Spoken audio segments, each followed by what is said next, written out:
Hello दोस्तों, welcome back to my YouTube channel. आज एक बार फिर से हाजिर हूँ मैं आपके साथ एक बड़ी ब्लॉग के साथ। फिलहाल मैं आ रखी हूँ चाची औरों के यहाँ, क्योंकि आज हमारी तैयारी है देहरादून जाने की। वहाँ है मेरे बड़े भाई की शादी और गांव से मम्मी लोग भी आ रहे हैं, तो फिर यहाँ चाची औरों के यहाँ खाना खाएंगे और फिर जाएंगे साथ में देहरादून। आज है 12 अप्रैल और जब तक ये वीडियो आपके पास पहुँचती है तब तक शायद मैं देहरादून से श्रीनगर वापस भी आ चुकी होंगी। एक बार आपको फिर से अपना एक क्विक इंट्रोडक्शन देती हूँ। मेरा नाम है सिया सेमवाल और मैं रहने वाली हूँ उत्तराखंड के रुद्रप्रयाग डिस्ट्रिक्ट के उखीमठ ब्लॉक के एक खूबसूरत से गांव उखीम में। और ये पूरा फैमिली ब्लॉग होने वाला है, तो आपको अपनी फैमिली का भी एक क्विक इंट्रोडक्शन देती हूँ। सबसे पहले मेरे दादाजी हमारे साथ नहीं है, क्योंकि दादाजी 4 साल पहले गुजर चुके हैं। और अब दादी सबसे बड़ी है, उसके बाद दादाजी के 4 बच्चे। सबसे बड़ी मेरे ताऊ जी, उसके बाद पापा जी, उसके बाद मेरे चाचा जी और फिर उसके बाद बुआ। ताऊ जी के 3 बच्चे हैं, सबसे बड़े मेरे बड़े वाले भैया, उसके बाद बड़ी दीदी, उसके बाद छोटे भैया। और पापा जी बोले तो हम 4 भाई बहन हैं। मैं सबसे बड़ी मेरी दीदी, उसके बाद मैं और फिर रुचि और आरुष। और चाचा जी के भी 2 बच्चे हैं, दिया और हैप्पी। और बुआ के भी 2 बच्चे हैं, ऋतिक और रोहित। हल्का फुल्का फैमिली का इंट्रो तो आप लोगों ने सुन ही लिया है, जो भी बोला मैंने। और फिलहाल मम्मी लोग भी आने वाले हैं, बस वो आते ही होंगे और फिर हम लोग खाना वाना खिलाते हैं उनको और तब मिलते हैं आपको आगे। और आगे वीडियो में जरूर लास्ट तक बने रहें, क्योंकि वीडियो बहुत ही इंटरेस्टिंग होने वाला है और आपको बहुत मज़ा आने वाला है। आप भी बहुत इंजॉय करोगे वीडियो, तो लास्ट तक बने रहे। तब तक के लिए बाय बाय।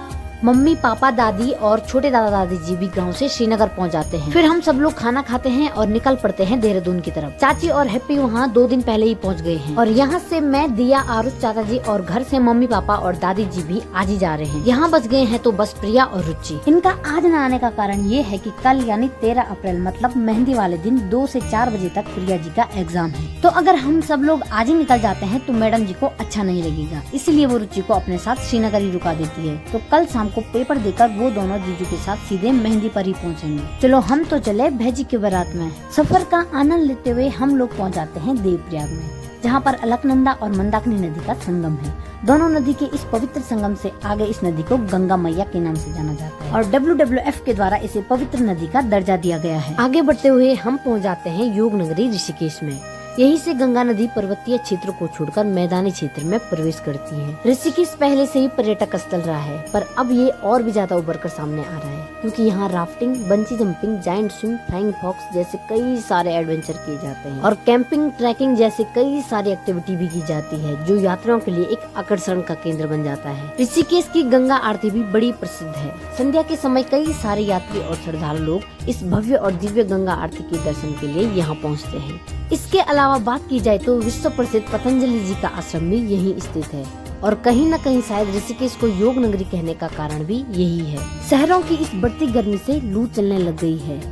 इस तड़कती धूप से सबकी हालत खराब हो गई थी, तो हमने थोड़ा रुकने का सोचा। 7 घंटे से ट्रेवल करके माँ की हालत सबसे ज्यादा खराब हो गई है। यहाँ पर रुककर हम सब लोग शिकंजी पीते हैं, जिससे पूरी बॉडी में एक नई एनर्जी आ गई और घर वालों के साथ में रहने का बड़ा ही अलग मजा है। आगे इस जंगल के बीचों बीच चलते हुए बड़ी प्यारी सी ठंडी ठंडी हवाएं चल रही थी। मुझे तो बड़ा मजा आ रहा था।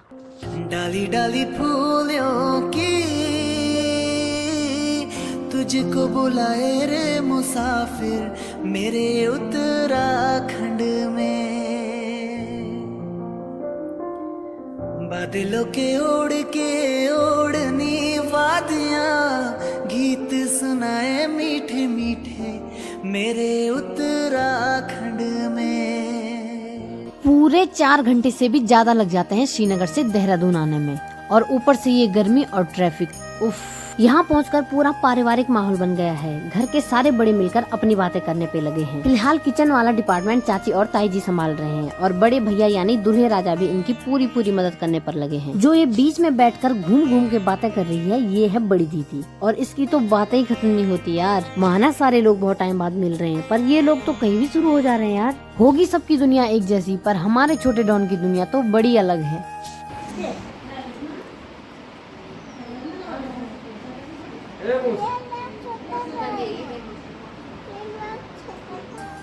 फिर बड़े भैया के हाथों की टेस्टी टेस्टी चाय पीकर मानो पूरी थकान ही उतर जाती है। शादी वाला घर है तो सब लोग काम में बिजी हैं और जो कुछ नहीं कर रहा होगा वो मेरे जैसे वीडियो बना रहा होगा। फिलहाल चल रही है रात के खाने की तैयारी, सब लोग मिलकर सब्जी काट रहे हैं और हमारा ये छोटा शैतान बिल्कुल काम के लिए हाजिर हो जाता है, पर काम करने के लिए नहीं, काम को बढ़ाने के लिए। खाना बनाने की पूरी तैयारी हो गई है, बस अब बाकी रह गया है तो वो है खाना बनाना। हमेशा की तरह आज भी सब्जी चाचा जी ही बनाते हैं। हमारे घर में एक से बढ़कर एक है जो बहुत अच्छा खाना बनाते हैं, पर चाचा जी की बात कुछ अलग है। सब लोग चाचा जी के हाथों का बना हुआ खाना खाना चाहते हैं और थोड़ा बहुत हैप्पी और मैं भी चाचा जी की मदद कर रहे थे।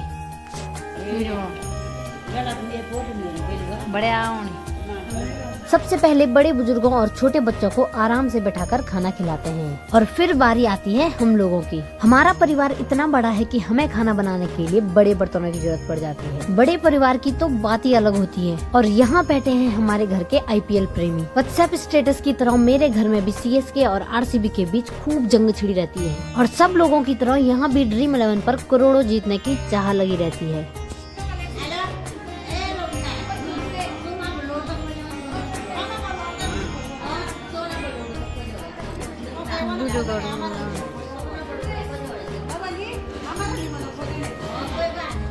रात की 12:30 बज गई है पर कोई सोने का नाम नहीं ले रहा है और यहाँ पर बात हो रही है फोटो खिंचवाने की। ताऊ जी, पापा जी और चाचा जी के साथ में ये है मेरी ताई की बड़ी बहन, बोले तो हमारी बड़ी माँ। खूब सारी मस्तियों के साथ आज की वीडियो में इतना ही। मिलते हैं आपको महिला संगीत और मेहंदी वाली वीडियो में। तब तक के लिए वीडियो को लाइक, कमेंट, शेयर और चैनल को सब्सक्राइब करें। मिलते हैं आपको नेक्स्ट वीडियो में, तब तक के लिए बाय बाय।